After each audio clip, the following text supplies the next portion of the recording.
Myself Rajni Joshi, and once again we are here for this chapter number 3, and today we are going to solve the question number 3.16. In this, various graphs are given and we have to understand or we have to write what the graph says to us or whether it is possible or not possible. Okay? So let's move with it. First graph is this x versus t graph, means position versus time graph. You can say here a double shape is given here. Okay, so what we can understand from this graph is that is it possible, देखो यहाँ पे is it, this is time. अगर यहाँ पे मैं time लेती हूँ, यहाँ पे भी कुछ लेती हूँ, यहाँ पे भी अगर ये स्केल लेती हूँ मैं, तो सेम टाइम पे दो पोजीशन एक ऑब्जेक्ट की हो सकती है? नहीं हो सकती. यहाँ पे भी आप देख सकते हो कोई भी जगह पे जहाँ पे एक टाइम, जैसे यहाँ पे कोई भी मैंने अगर m टाइम या y टाइम कुछ भी 2 second 3 second anything, same time पे कोई एक टाइम पे दो पोजीशन कोई भी ऑब्जेक्ट की नहीं हो सकती है. तो this does not represent a graph. 1D graph को रिप्रेजेंट नहीं कर रहा है. क्यों नहीं कर रहा है? क्योंकि एक टाइम पे दो पोजीशन कोई भी ऑब्जेक्ट की नहीं हो सकती है. So the explanation is it does not represent 1D motion of the particles. This is because particles can not have a particle cannot have two positions of the same instant of time. Okay, now moving on to the second one, B1. This is the graph. This is a velocity is given and time graph is given. Here also same problem is there. If you see at this time, this is also the velocity and this is means negative velocity is also there, positive velocity is there. Negative positive नहीं भी बात करें तो भी एक time पे दो velocity किसी भी ऑब्जेक्ट की नहीं हो सकती. उसी तरह से यहाँ पे सेम टाइम पे दो पॉसिबिलिटी नहीं हो सकती. इसलिए हम क्या लिख सकते हैं? It does not represent the 1D motion. This is because particle can never have to values of velocity at the same time. Particle can never have to values of velocity at the same instant of time. ठीक है, तो इस type के graph जब भी आते हैं बहुत ईजी हो जाते हैं, बहुत ही ईजी हो जाते हैं. उसके बाद C1 is speed versus time. अब यहाँ पे भी देखिए बहुत सीधी सी बात है, स्पीड कैसी क्वांटिटी है? It is an scalar quantity. ठीक है, तो स्केलर क्वांटिटीज क्या होती है? हमको एक मैग्नीट्यूड देती है. तो स्पीड अगर स्केलर क्वांटिटी है तो उसका नेगेटिव या पॉजिटिव ऐसा कुछ भी नहीं होगा. It will just have an magnitude. वो पॉजिटिव नेगेटिव करके डायरेक्शन नहीं बताएगी. तो यहाँ पे तो क्या हो रहा है? स्पीड इंक्रीज हो रही है, फिर नेगेटिव में जा रही है, फिर पॉजिटिव जा रही है. Is it possible? No, scalar quantity में ऐसा पॉसिबल नहीं होता है. तो क्या है explanation? It does not represent 1D motion of the particle because the speed being a scalar quantity it can not be negative. ठीक है, velocity can be negative. Negative मतलब नेगेटिव डायरेक्शन के लिए हम नेगेटिव वेलोसिटी लेते हैं, पर scalar quantity के लिए हम ऐसे नेगेटिव लेते नहीं हैं. So this is explanation. Now moving on to the D graph, total path length versus T. अब टोटल पाथ लेंथ मैंने आपको समझाया था कि डिस्प्लेसमेंट और total distance covered. Total path length को नॉर्मल लैंग्वेज में टोटल डिस्टेंस कवर भी बोलते हैं. इसका मतलब एक बार हमने कोई पोजीशन से स्टार्ट किया तो हम वापस जाएंगे, घूम के आएंगे, तो वो सारा कैलकुलेट करना पड़ेगा. जैसे यहाँ से मैं घर जाऊंगी, घर से यहाँ पे आऊंगी, तो डिस्प्लेसमेंट तो जीरो हो जाएगा, पर पाथ लेंथ में दोनों बार वो कैलकुलेट होगा. इसका मतलब क्या हुआ कि पाथ लेंथ एक बार अगर स्टार्ट हो गई कोई भी जगह से, फिर वो कभी वापस नहीं आएगी, कम नहीं होगी, क्योंकि कभी भी हमेशा जर्नी करने में या फिर चलने में डिस्टेंस बढ़ता ही जाएगा. तो पाथ लेंथ डिक्रीज नहीं हो सकती. ठीक है, तो यहाँ पे क्या बताया है? देखो यहाँ पे पाथ लेंथ इंक्रीज हो रही है, फिर पाथ लेंथ डिक्रीज हो रही है, फिर इंक्रीज हो रही है. तो this is not possible. Path length एक बार इंक्रीज हो गई तो डिक्रीज कैसे हो सकती है? So it does not represent a 1D motion because the total length of path length travelled bye a particle can not decrease with time. Because the total path length travelled bye the particle can not decrease with time. Time के साथ हमेशा distance covered increase ही होता जाएगा. ठीक है, right it down. Now moving on to the question number 17, figure shows xt plot of a one-dimensional motion of a particle. Is it correct to say from the graph that particle moves in a straight line for t is smaller than 0 and on a parabolic path t is greater than 0? If not, suggest a suitable physical context for this graph. अब यहाँ पे क्या है? इस situation में एक graph दिया हुआ है, x वर्सेस t का एक ग्राफ दिया हुआ है, और ऐसा बोला हुआ है कि भाई अगर t इज लेस देन 0 है तो क्या होगा? ये ग्राफ स्ट्रेट लाइन है, this is given things I am writing, और t अगर ग्रेटर देन 0 है तो ये पैराबोलिक पाथ है. ठीक है, तो इज इट राइट और not, you have to explain that. ठीक है, t लेस देन 0 के लिए स्ट्रेट लाइन और t ग्रेटर देन 0 के लिए पैराबोलिक पाथ। ये है कि नहीं है, तो you have to write down yes और नो। अगर यस है तो क्यों है, नो है तो क्यों है। उसके बाद कोई ऐसी फिजिकल सिचुएशन बतानी कि जहां पे ऐसा पॉसिबल होता है, ये ग्राफ किस फिजिकल सिचुएशन को मैच करता है। तो देखिए यहाँ पे नो, मैंने नो लिखा है, नो क्यों, because the given particle does not follow the trajectory of path given by the particle as t is equal to x is equal to 0, t 0 और x 0 होगा, तब यहाँ पे 0 से ही स्टार्ट हो रहा है। ठीक है, हमने क्या बोला था कि भाई पहले लेस देन के लिए क्या होना चाहिए, t is equal to less than 0, t x is equal t is equal to less than 0 के लिए क्या होना चाहिए, स्ट्रेट लाइन होनी चाहिए। वैसा इस ग्राफ में कहीं नहीं है। ये ग्राफ कहाँ से स्टार्ट हो रहा है, 0 से, रेस्ट से स्टार्ट हो रहा है। इसीलिए ग्राफ हमको जो ट्रेजेक्टरी बताई गई है, जो पाथ बताया गया, उससे मैच नहीं होता। दूसरी बात, जो फिजिकल सिचुएशन कौन सी है, तो देखो physical situation free falling body held for a some time at a height. मतलब कि इसको हम बोल सकते हैं जैसे आम है ना, आम हेल्ड, वो जब तक पकता नहीं वो ऊपर रहता है, उसके बाद वो नीचे गिरता है। ठीक है, तो वो रेस्ट पे होता है, मतलब 0 पोजीशन उसकी काउंट करेंगे, वो ऊपर लटक रहा है, फिर वो नीचे जब गिरता है तो जैसे जैसे फटाफट वो नीचे गिरेगा। तो वो ये बात जो है वो उस तरह का है कि कोई भी फ्री फॉलिंग बॉडी जो थोड़ी देर तक ऊपर लटकी हुई थी वो नीचे गिर रही है, उससे उस फिजिकल सिचुएशन से ये रिजेंबल करता है। ठीक है, okay, write it down. We are moving on to the next question, that is 3.18. Now यहाँ पे क्वेश्चन क्या रहता है, देखिए, a police van moving with a highway with a speed of 30 kilometers per hour। तो लिख देते हैं पुलिस वैन, तो पुलिस वैन की जो स्पीड है यहाँ पे, speed of police van is equal to VP is equal to कितनी स्पीड दे रखिए, 30 kilometre per hour, fires a bullet at the thief's car speeding away in the same direction with a speed of 192 kilometre per our. अब जो thief की car है, speed of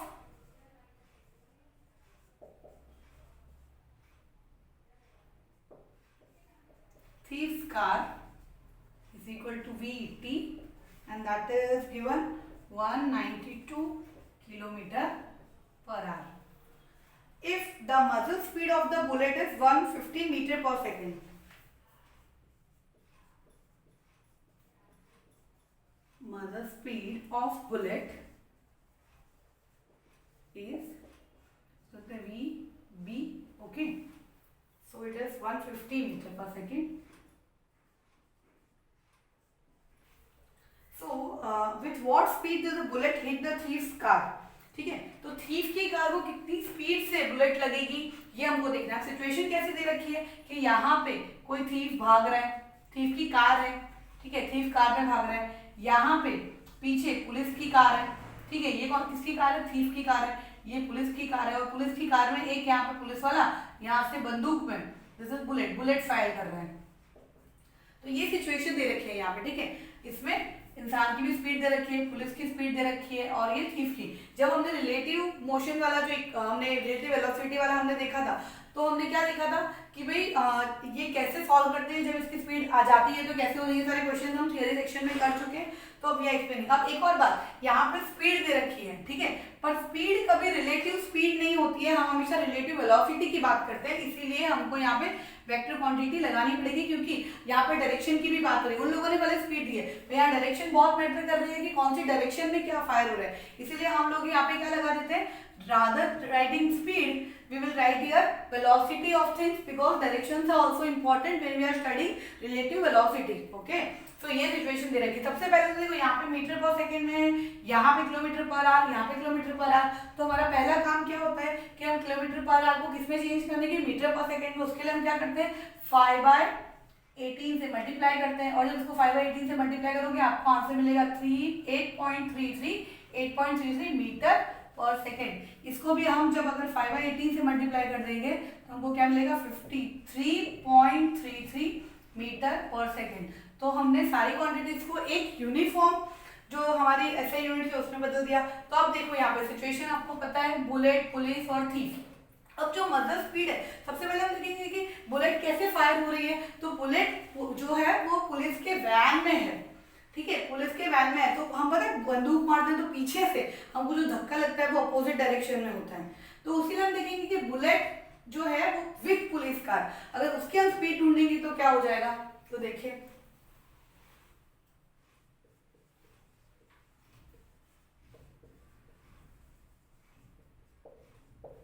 in police car के police van जो देखा, चलो van लिखते हैं ताकि आपको कंफ्यूजन नहीं रहे।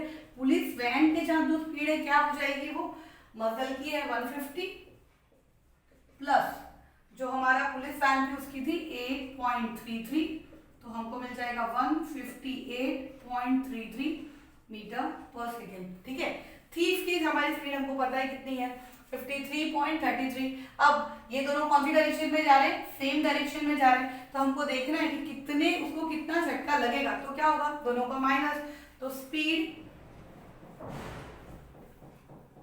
ऑफ बुलेट फेल्ट बाय, देखो यहाँ पे मैं क्या लिख रही हूँ, फेल्ट बाय थीफ वो उसको कितनी फील करेगा। ठीक है, इज इक्वल टू कितना आएगा, इसकी स्पीड कितनी है 53, तो 158.33 माइनस 150। ठीक है, तो एक मिनट यहाँ पे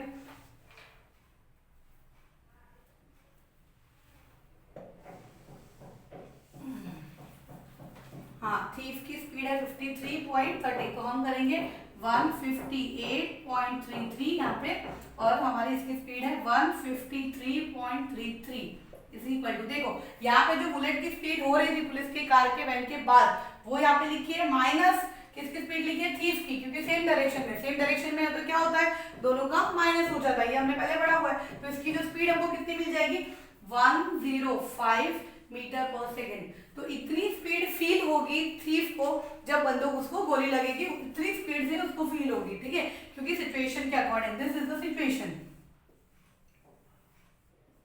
okay, write it down. Now dear students, we are moving on to question number 19. We have to suggest a physical situation for the graph. हमको देखना है कि हम नॉर्मल रूटीन लाइफ में इस तरह की सिचुएशन कब देखते हैं, जब ये ग्राफ उसको फुलफिल करता है। ठीक है, तो सबसे पहले हमको उसको देखने के लिए समझना पड़ेगा कि ग्राफ क्या बोल रहा है। तो let's see first graph. See this is the graph of position time x and T, position time graph. अभी ग्राफ में देखिए ये मैंने अलग अलग पॉइंट्स दे दिए, आपकी बुक में पॉइंट्स नहीं बनाए, सिर्फ ग्राफ बनाए। ठीक है, आप ऐसे नाम दे सकते हो, it is very fine. Now you can see here first point t, when t is equal to t1 to t2, जब ये t1 to t2 के बीच में है तो हम क्या बोल सकते हैं, पार्टिकल कैसा है, एट रेस्ट पे है। फिर जब t2 से 0 पे जाता है तो हम क्या बोलते हैं, particles moves at the uniform velocity. वो यूनिफॉर्म वेलोसिटी क्योंकि स्ट्रेट लाइन है इसलिए कैसे जा रहा है, वो यूनिफॉर्म वेलोसिटी से जा रहा है। फिर 0 पे, जब वो 0 पे पहुंचता है तब 0 to 2 3 the particles move with uniform velocity, तब भी वो यूनिफॉर्म वेलोसिटी से ट्रैवल कर रहा है, पर कौन सी डायरेक्शन में, यहाँ पे डायरेक्शन इस डायरेक्शन में थी, यहाँ पे डायरेक्शन ऐसी है, इसलिए बोलेंगे particle moves at the uniform velocity in opposite direction. Now t3 से जब वो आगे जाएगा तब क्या होगा, t3 से इंफिनिटी, हमको नहीं पता कि ग्राफ कहाँ तक जा रहा है इसलिए हम लिख रहे हैं इंफिनिटी, पार्टिकल फिर से रेस्ट पे आ जाएगा। तो हर एक सिचुएशन, पहले ये पार्ट, ये वाला पार्ट और ये वाला पार्ट, ये चार अलग अलग जो पार्ट है वो आपको अलग अलग सिचुएशंस बता रहे हैं कि पार्टिकल उस टाइम पे क्या कर रहा है। ये ना ग्राफ को देख के आप समझो कि क्या बोल रहा है। जैसे अगर आपकी मम्मी गुस्सा करते हैं तो वो हमेशा चिल्लाते हैं, डांटते नहीं है, कभी कभी मूड देख के भी आप समझ जाते हो कि मम्मी को गुस्सा आ गया।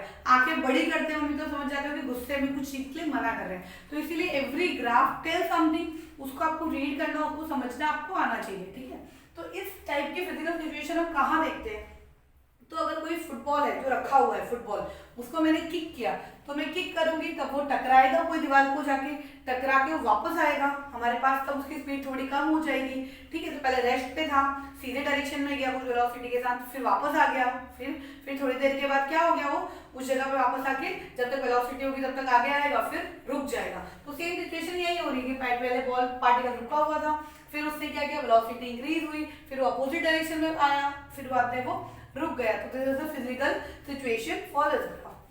बी नंबर का ग्राफ देखो, यहाँ पे एक लाइन थी, दूसरी लाइन, छोटी लाइन होती गई। ठीक है, ये लाइन मैंने हर एक लाइन में जो यहाँ पे टी पोजीशन है, टी कोऑर्डिनेट में मैंने बना दिया है। This is T1, T2, T3, T4, T5, T6, T7। हर एक बार क्या हो रहा है देखो, एट T1 वेलोसिटी ज्यादा है, फिर वेलोसिटी 0 हो रही है t2 टाइम पे वेलोसिटी, फिर बाद में क्या हो जा रही है, नेगेटिव हो जा रही है, फिर पॉजिटिव, फिर 0, फिर नेगेटिव, फिर पॉजिटिव, फिर नेगेटिव, फिर 0। तो हर एक कोऑर्डिनेट में कैसा है देखने को मिल रहा है हमको कि पहले पॉजिटिव थी, फिर 0 हो रही है, फिर नेगेटिव हो गई, फिर पॉजिटिव, फिर नेगेटिव, फिर 0। ठीक है, तो velocity is positive, then 0 and then negative. ये तीनों सिचुएशन हमको इस ग्राफ में देखने को मिल रही है। यहाँ पे हम 0 बोलते हैं इस पॉइंट को, this is positive, 0 and negative. तो ये फिजिकल सिचुएशन सेम एक्सरसाइज के जो 12th क्वेश्चन हमने किया उसमें थी कि क्या था, उस सिचुएशन में आपको बता देती हूँ, क्वेश्चन भी आप रीड करना। फिजिकल सिचुएशन ये थी कि बॉल अगर हम ड्रॉप करते हैं तो बॉल नीचे गिरता है, फिर वो ऊपर आता है, फिर नीचे गिरता है। ऐसा कब तक होता रहता है, जब तक उसकी वेलोसिटी हर बार क्या हो जाए, बिल्कुल 0 नहीं हो जाए। ठीक है, वो बॉल नीचे फेंकेंगे, ठीक है, फिर बाद में ऊपर आएगा तो मतलब नेगेटिव वेलोसिटी, फिर बाद में वेलोसिटी 0 हो जाएगी, फिर वापस वो नीचे जाएगा, फिर से ऊपर आएगा। ये सिचुएशन पर हर बार क्या होगा, उसकी वेलोसिटी कम होती जाएगी। इसीलिए ग्राफ देखिए यहाँ पे उससे कम हर बार कम होता जाएगा। This is a physical situation. Now moving on to the third one, this is very easy one actually.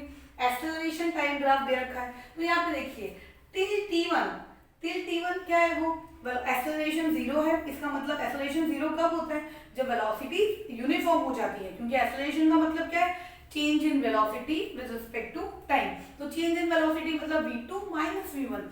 अगर वो यूनिफॉर्म वेलोसिटी से जा रहा है तो v1 v2 क्या होगा, सेम होगा। इसलिए एक्सेलरेशन 0 कब होगा, जब हर एक टाइम पे उसकी वेलोसिटी यूनिफॉर्म होगी। तो same thing is happening, initial acceleration is 0 up to time t1, यहाँ पे लिखा हुआ है। फ्रॉम t1 टू t2 क्या हो रहा है, एक्सेलरेशन इंक्रीज हो रहा है, और फिर इस पॉइंट पे आके मतलब टाइम t2 पे वापस से क्या हो रहा है, वो डिक्रीज हो रहा है, वो यहाँ पे हमने लिख दिया। फिर बाद में t3 पे आने के बाद वो वापस से स्टेबल हो जा रहा है। ये फिजिकल सिचुएशन हमको बहुत सारे केसेस में देखने को मिलती है। यहाँ पे जो मैंने केस लिखा है वो है हैमर। अगर वो हम कोई भी खिल्ली बोलते हैं ना, खिल्ली मारते हैं दीवार पे, तो पहले क्या करते हैं, खिल्ली को रखते हैं तो वो रेस्ट पोजीशन पे, फिर उसको एक बार मारते हैं, ठीक है, फिर उसको हटा लेते हैं पीछे, फिर उसको मारते हैं, धीरे धीरे मार के कभी उसको जर्क भी देते हैं और अदर करने के लिए। तो वही सिचुएशन यहाँ पे बता रहे हैं कि कभी इंक्रीज हो रही है, कभी हम लोग स्टेबल वेलोसिटी से उसको मार रहे हैं, सेम वेलोसिटी से। तो same situation is happening here कि hammer moving is a uniform, we are putting it nail, ठीक है, putting it on a nail with uniform velocity, okay, uniform velocity, और we can change it also, we don't have to write this word, with some velocity, some velocity इसलिए क्योंकि uniform अगर हम लिखेंगे तो यहाँ पे दो ही केसेस में लागू पड़ेगा। सम लिखेंगे तो यहाँ पे तो सेम वेलोसिटी था, यहाँ पे वेलोसिटी का चेंज आया था इसलिए हमको एक्सेलरेशन मिला था, यहाँ पे भी वेलोसिटी का चेंज आया था इसलिए एक्सेलरेशन मिला था। इसीलिए ये सिचुएशन में हम इसके साथ एक और एग्जांपल भी दे सकते हैं कि अगर हम जब बॉल फेंकते हैं तो बॉल सीधा फेंका, ठीक है, सीधे डायरेक्शन में मैं अगर बॉल फेंक रही हूँ तो उसको जो जर्क मिलेगा मेरे फेंकने से, तो वो भी पहले वो रेस्ट पे था फिर जर्क मिला, ठीक है, तो ये सिचुएशन भी हो सकती है। फिर जो बैटिंग कर रहा है उससे बॉल मारा अपोजिट डायरेक्शन में, तो उसी तरह से फिर वो अपोजिट डायरेक्शन में आ गया, उसकी फिर अपोजिट डायरेक्शन में आ गई। तो ऐसा भी हम लोग बोल सकते हैं, ठीक है, कि पहले एक्सेलरेट हुआ फिर डी एक्सेलरेट हुआ या फिर रिटार्ड हुआ। ये जो सिचुएशन है कि पहले एक्सेलरेशन जब इंक्रीज होता है, दैट इज एक्सेलरेशन जब एक्सेलरेशन डिक्रीज होता है या फिर नेगेटिव में जाता है उसको हम रिटार्डेशन भी बोलते हैं। वो हम आगे के एग्जाम्पल्स में ऑलरेडी देख चुके हैं, ठीक है, okay, write it down.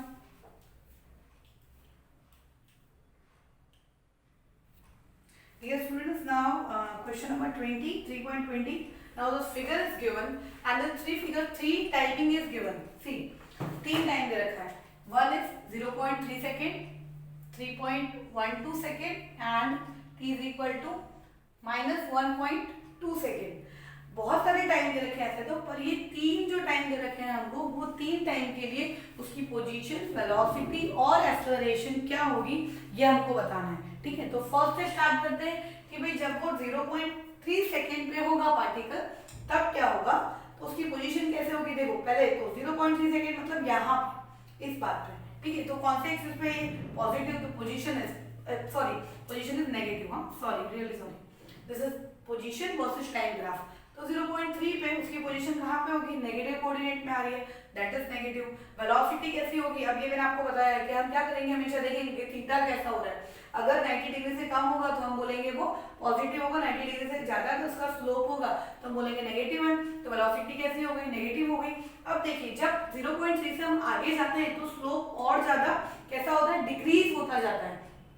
Slope ज्यादा डिक्रीज हो रहा है, इसका मतलब है कि पार्टिकल रिटार्ड हो रहा है, मतलब वो कम हो रहा है, उसकी स्पीड कैसे हो रही है, कम हो रही है। तो स्पीड कम होने के लिए क्या कंडीशन मैंने आपको बताई थी कि वेलोसिटी और एक्सेलरेशन दोनों की जो साइन है एक दूसरे से अपोजिट होनी चाहिए। तो यहाँ पे अगर वेलोसिटी नेगेटिव में थी तो एक्सेलरेशन कैसा होना चाहिए, पॉजिटिव होना चाहिए, तो ही हम बोल सकते हैं कि पार्टिकल की स्पीड कम हो रही है। ये जो पॉइंट है हम ऑलरेडी थियरी में डिस्कस कर चुके हैं, ठीक है। तो t is equal to 0.3 second पे क्या होगा, पोजीशन उसकी होगी नेगेटिव, वेलोसिटी होगी नेगेटिव, क्यों, क्योंकि उसका ग्राफ जो स्लोप है ग्राफ का वो नेगेटिव होगा। एक्सेलरेशन कैसा होगा, पॉजिटिव, क्यों, सीधी सी बात है, अगर रिटार्डेशन हो रहा है, हम देख रहे हैं कि स्लोप कैसा होता जा रहा है, डिक्रीज होता जा रहा है, रिटार्डेशन हो रहा है, मतलब स्पीड कम हो रही है। तो स्पीड तभी कम होती है जब वेलोसिटी और एक्सेलरेशन की साइन दोनों कैसे होती है, अपोजिट होती है, ठीक है। सेकेंड सिचुएशन कि जहाँ पे हम बात करेंगे t is equal to 1.2 second पे क्या हो रहा है। तो यहाँ पे देखिए पहले पोजीशन यहाँ पे दी, अब पोजीशन ऊपर आ गई, तो पोजीशन कैसी हो गई, सीधी सी बात है, पॉजिटिव हो गई। वेलोसिटी में देखिए स्लोप अब कैसा हो गया, इस तरह का स्लोप बन रहा है, तो 90 डिग्री से कम है, मतलब कैसा हो गया, स्लोप पॉजिटिव हो गया। वेलोसिटी कैसी हो गई, पॉजिटिव हो गई।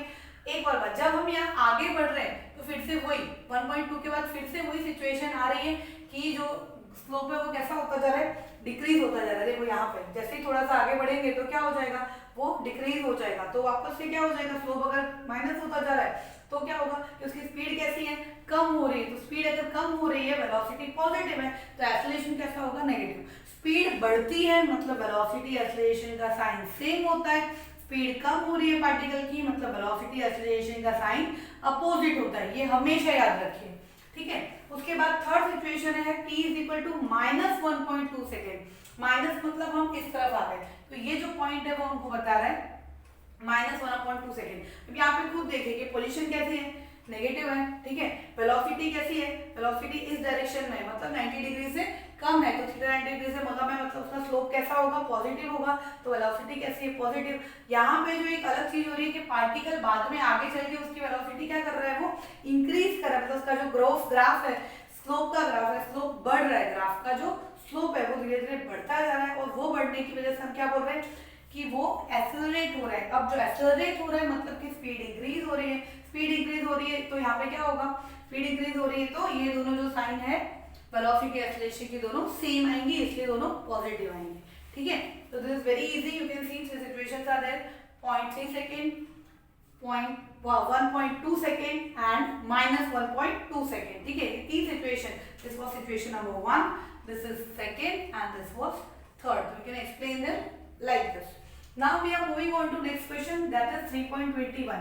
अब यहाँ पे ये ग्राफ गिवन है, ये ग्राफ में अलग अलग टाइम दे रखा है, अलग अलग सिचुएशन, ये फर्स्ट पॉइंट, सेकंड और थर्ड पॉइंट, तीनों पॉइंट पे हमको ये देखना है कि जो इसकी वेलोसिटी है वो कैसी है, इसकी एवरेज जो स्पीड है वो कैसी है। तो यहाँ पे देखिए हम लोग एवरेज वेलोसिटी किसको बोलते हैं, average velocity, the average value of the slope of xt graph. ये हमको पता है कि एवरेज वेलोसिटी हम कब निकालते हैं, जब xt का ग्राफ होता है, पोजीशन वर्सेस टाइम का ग्राफ होता है, तो हमको क्या मिल जाता है, एवरेज वेलोसिटी मिल जाती है। तो एवरेज वेलोसिटी के ग्राफ देख के यहाँ पे देखिए, ये पहला स्लोप है, ये दूसरा स्लोप है और ये तीसरा स्लोप है। तो ये तीनों देख के आप ये बोल सकते हो कि slope 3 is greater then slope 1 is greater then slope 2, मतलब सबसे बड़ा स्लोप 3 का है, फिर 1 का, फिर 2 का।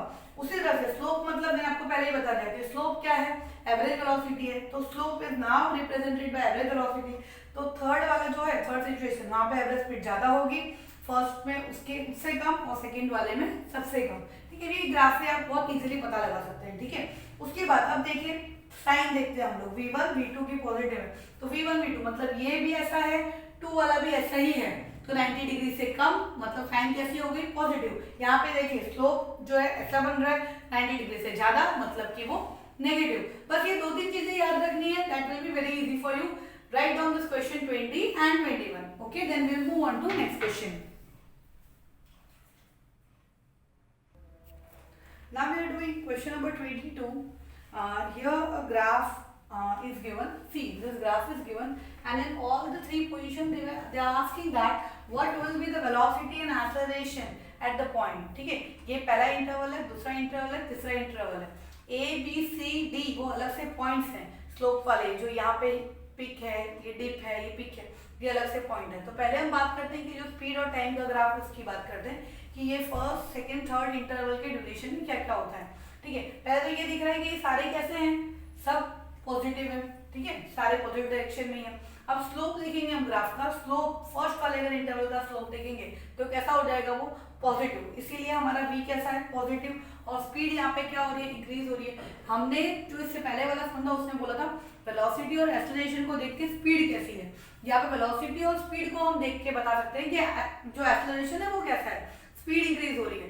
तो अगर स्लोप पॉजिटिव है मतलब और स्पीड इंक्रीज हो रही है तो एक्सेलरेशन कैसा होगा पॉजिटिव होगा। तो पहले वाला जो इंटरवल है उसका मान लिख दिया।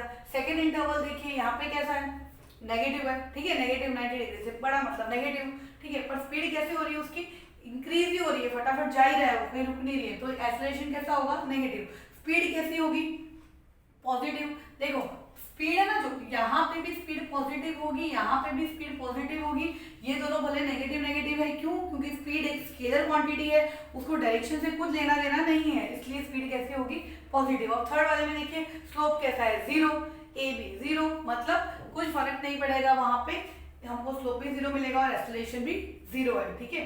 तो यहाँ पे अब आगे देखिए इसका मतलब क्या होता है कि स्लोप जीरो एक्सेलरेशन जीरो, कि वो है यूनिफॉर्म वेलोसिटी से जा रहा है, उसकी वेलोसिटी की चढ़ उतर नहीं हो रही है, वो यूनिफॉर्म वेलोसिटी से वो पास कर रहा है। उसके बाद ये सारे पॉइंट्स के बाद हम देखेंगे एबीसीडी पॉइंट्स में क्या है। एबीसीडी पॉइंट्स सारे स्लोप जीरो है क्योंकि a is equal to 0 at all the point, ये सारे पॉइंट देखेंगे तो ये सारे पॉइंट्स पे क्या हो जा रहा है a is equal to 0, जो हमने ऊपर लिखा थर्ड वाला वही यहाँ पे d का पॉइंट था, हमने बोला कि a 0 है, वैसे ही सिचुएशन abc में आ रही है जहाँ पे स्लोप क्या हो जा रहा है 0, इसलिए a 0 हो जा रहा है। अब देखेंगे हम कि किस पोजीशन में स्पीड सबसे ज्यादा है, कहाँ पे सबसे कम है।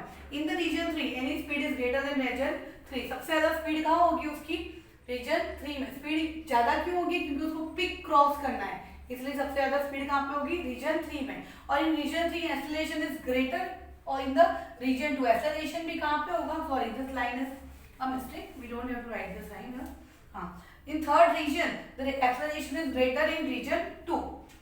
अब थर्ड रीजन से ज्यादा रीजन 2 में, रीजन 2 जहाँ पे देखेंगे वहां पे सबसे ज्यादा उसकी एक्सेलरेशन होगा, क्यों, क्योंकि हाँ यहाँ पे भी ठीक है, this is fine. In third region बस ये रीजन अगर हम देखेंगे तो ये रीजन में क्या होगा, उसका जो एक्सेलरेशन है सबसे ज्यादा होगा, क्योंकि स्टिप सबसे ज्यादा ढलान यहाँ पे ही है, we can write down here region 2, ठीक है, दिस इज रीजन 2। तो इन सेकेंड रीजन में स्टिप सबसे ज्यादा होगा, वो सबसे ज्यादा ढलान होगी, इसलिए उसका एक्सेलरेशन सबसे ज्यादा होगा, क्योंकि हमको पता है कि ढलान में जाते हैं हम गाड़ी बंद भी कर देंगे तो भी गाड़ी अपने आप चलती जाती है, इसीलिए, ठीक है। तो यहाँ पे हमने तीनों रीजन, तीनों इंटरवल्स के बारे में बता दिया और एबीसीडी जो पॉइंट थे उसके बारे में बता दिया।